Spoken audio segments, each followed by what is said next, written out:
If you break a finger, do the doctors put a cast over your entire arm? If you break your leg in multiple places, do the doctors simply put a splint on it? No, of course not.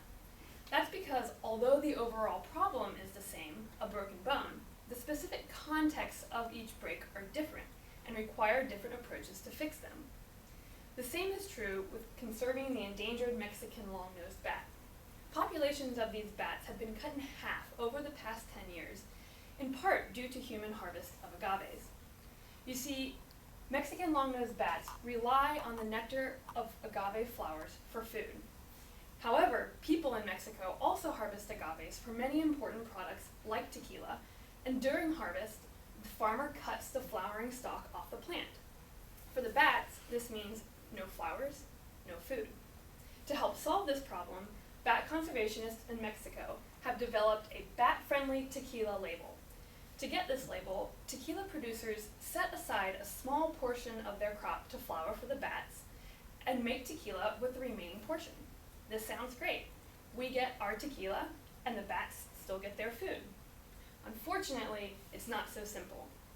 These bats migrate over 700 miles every year between central Mexico and northern Mexico, passing through states where tequila is not legally allowed to be produced. Instead, rural communities in these areas harvest agaves for many important cultural uses. So what do we do in these areas to help protect the bats where the bat-friendly tequila label cannot be used as an incentive? That's where my research comes in. I'm working in northeast Mexico to identify locally appropriate conservation strategies for the endangered Mexican long-nosed bat that are tailored specifically to each community. It's like working on a puzzle with bat pieces and people pieces. I'm studying the foraging ecology of the bats to find out where the bats are, and I'm also working with rural communities to identify local conservation strategies that will work in each community.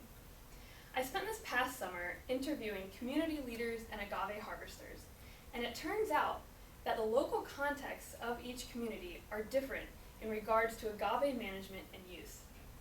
This means that it is critical that we develop conservation strategies that are locally tailored to each community.